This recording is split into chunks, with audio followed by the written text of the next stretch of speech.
All right. Let's take a listen. Do we have a soundbite, right? Mad Dog or Ben, do we have a soundbite of President Trump? Yeah, let's roll a soundbite of Trump from this morning on Fox and Friends. I think with a high degree of certainty, we have him in custody, right? In custody.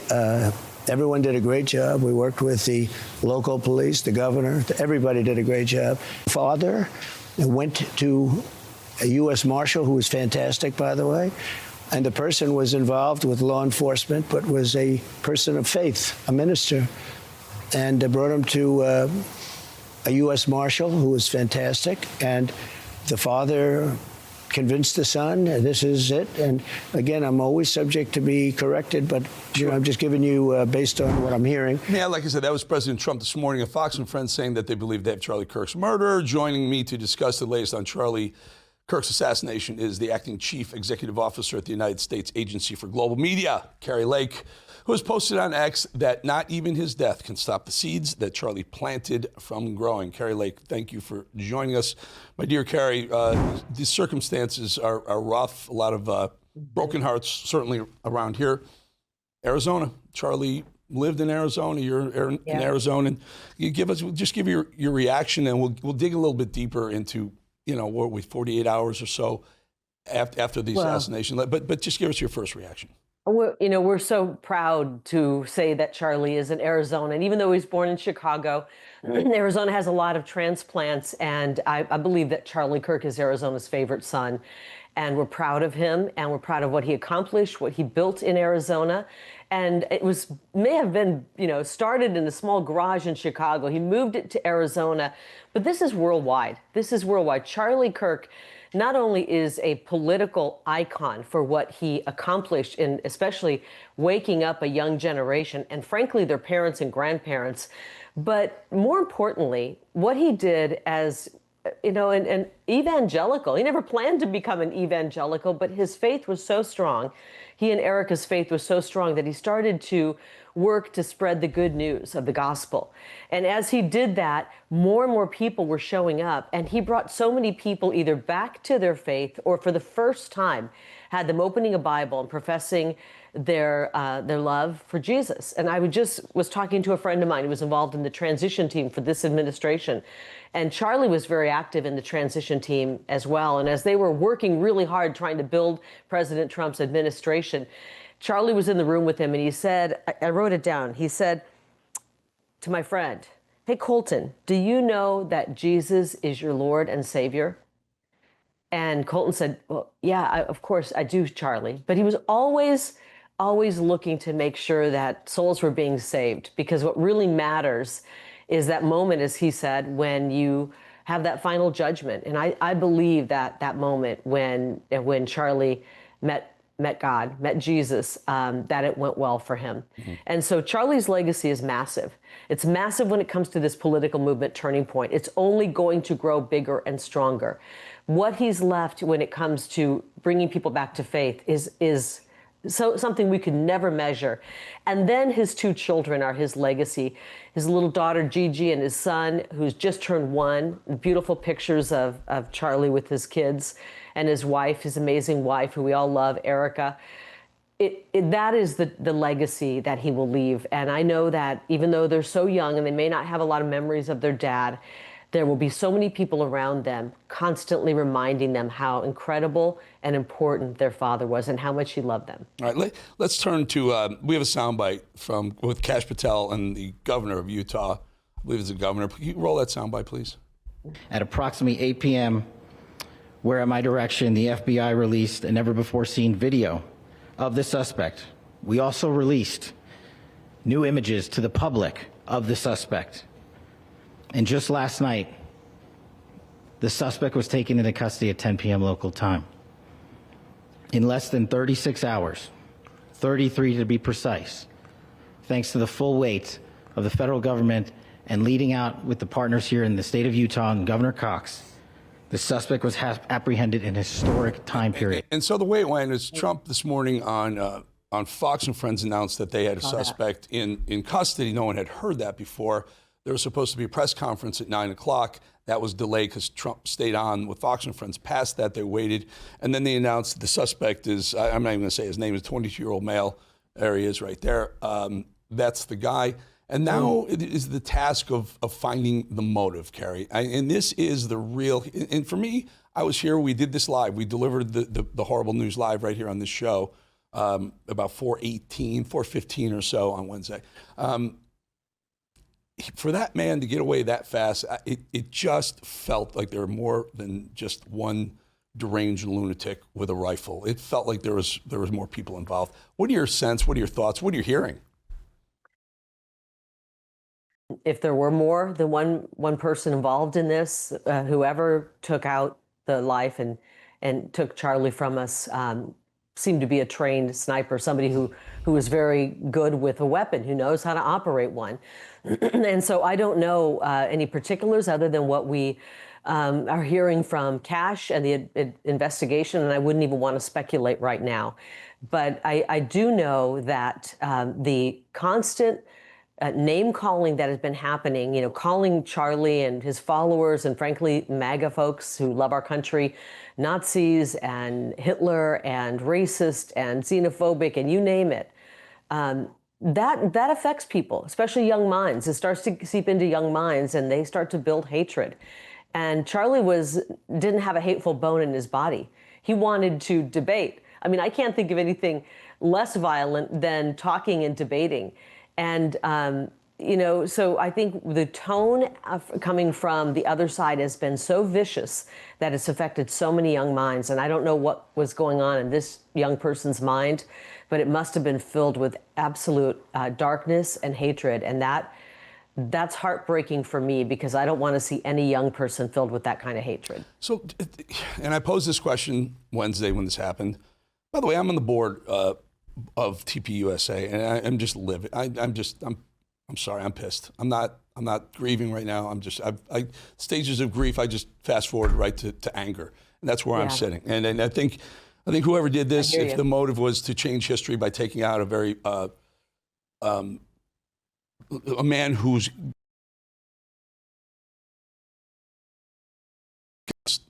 mistaken, because this will only encourage 100 Charlie Kirks going forward. Anyway, I digress. Well, I agree with you. I believe Charlie was destined to be a president, and maybe sooner rather than later. I think he was going to be the youngest president of the United States. He had not only the incredible common sense ideology, a love for country, he had the mechanism to make that happen. He put on so many of the Trump rallies through Turning Point Action. He has the ground game, the army of patriotic young people and their parents and grandparents who are political activists thanks to him. They know how to knock doors. They know how to get politically involved. He has the social media to do it, and he has a media platform that is hugely successful. That's a threat to a lot of people. That's a very big threat. And let me tell you, the nasty, evil people that in some ways run our world, if they could have stopped President Trump before he ran for president, and they could go back in time and do that, you better believe they would have stopped him. And I think they're looking at people who have the potential to be a second Trump type at a younger generation, and they don't want people like Charlie. They don't want people like Charlie to be around. Kari, I'm going to ask you this, and I pretty much asked every guest since this happened.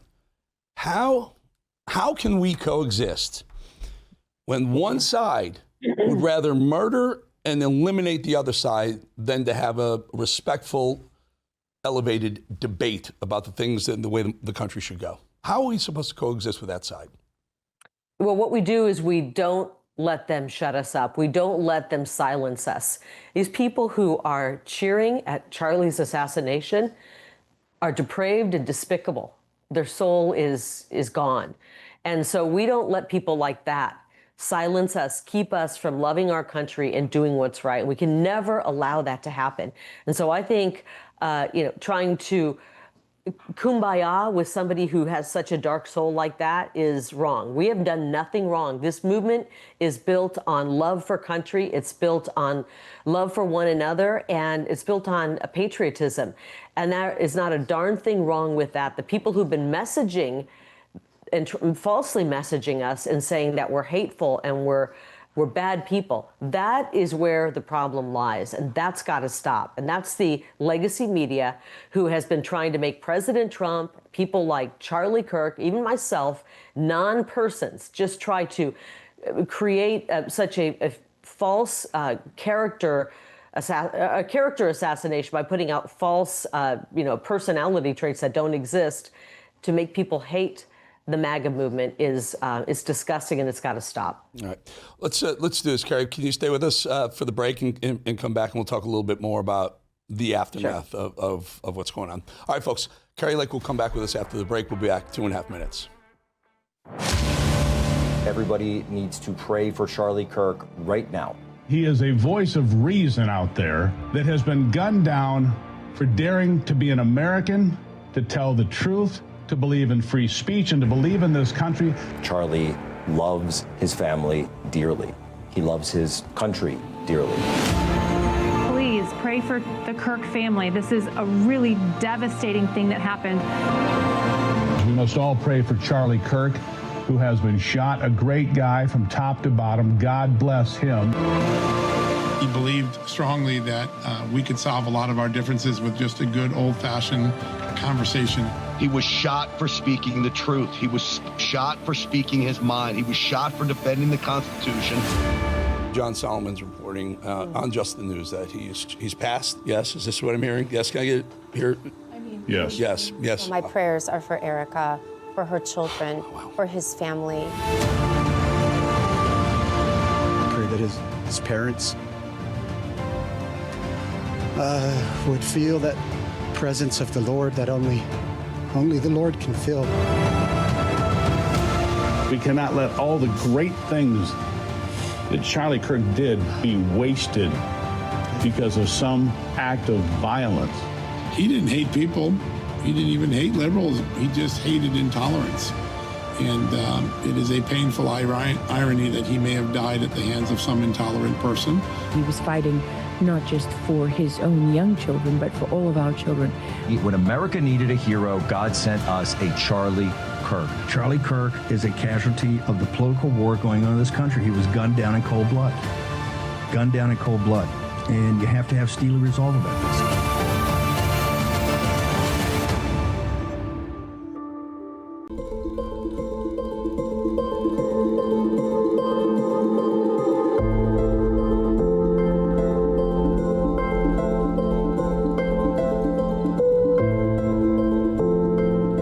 Let's bring back the acting chief executive officer at U.S. Agency for Global Media, Kari Lake. Kari, I threw it at you before the break. I said I was pissed. I skipped the grief and went right to I'm ticked off about this. I think there's a lot of people who may be feeling the same way.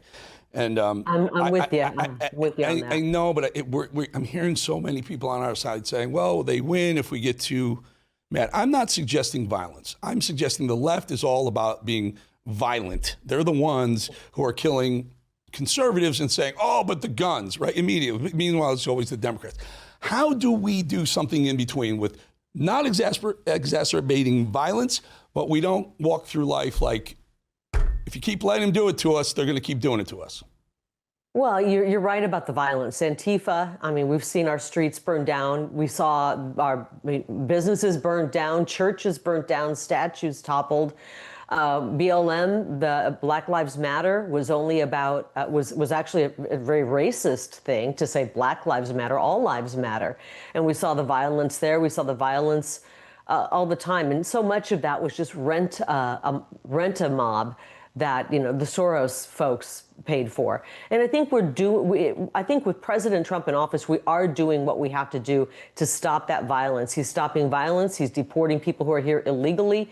We're doing the things we need to do based here in Washington, D.C., with President cracking down on this and throwing the book at these people. But we've got to have politicians locally that are going to do the work. And frankly, here's a good question, Kari. Here's a very good question. I don't mean to cut you off, but are they going to expedite this trial and, if conviction, death penalty? Like Utah has the death penalty. Trump said he would advocate for the death penalty if it were a federal crime. They're going to haggle who's going to hang this guy. I mean, whatever it is, Can we not let him live for 17 more years and spread his propaganda BS before he gets executed? I'm sorry, I'm mad, but no, you're in the belly of the beast. You have access to these folks. Let them know. I'm very angry. Let them know we want to expedite this trial and execution. And I deeply believe in the death penalty. And frankly, I would sign up to be the executioner in this case. I would happily sign up to do that. Because if this man is indeed guilty, and hopefully it doesn't drag out through a very long process like we've seen before. We want speedy trials and swift justice. Mm-hmm. Erica and the 2 small babies deserve that, and frankly, this country deserves justice. And when you start having true justice, not a slap on the hand, cashless bail, throwing criminals back out onto the street, when you start having swift justice, and I'm talking about the kind of justice that we saw happen in the Caribbean, where off of the coast of Venezuela, when President Trump and the Department of War took out a bunch of drug smugglers that are intending to kill hundreds of thousands of Americans with their disgusting drugs. When you have swift justice like that, that's how you send a message. That's how you stop these hateful lunatics, because we are sick of it. We are the peaceful side. We are the side that is preaching common sense, protecting our children, protecting our streets, making them safe again. And if you notice from the other side, they don't want that protection. They want the thugs to run on the street. They want the illegal aliens coming in who are trafficking children. They want them here. They're always pushing for violence and crime, and we've had enough. And so what I think we do is we continue to support President Trump's efforts to crack down on crime, and he's doing a good job of it. And I know that the president's going to take this seriously. I know Cash is taking it seriously, and we'll see very swift justice and hopefully the death penalty before too long. Yeah, and it's hate crime, no question about that. And those have a tendency to get escalated and elevated and pushed to the front of the line. So hopefully we get that. Kari Lake, thank you. On that note, you're a great person. You're a great patriot. Thank you for joining us. Thank you, Eric.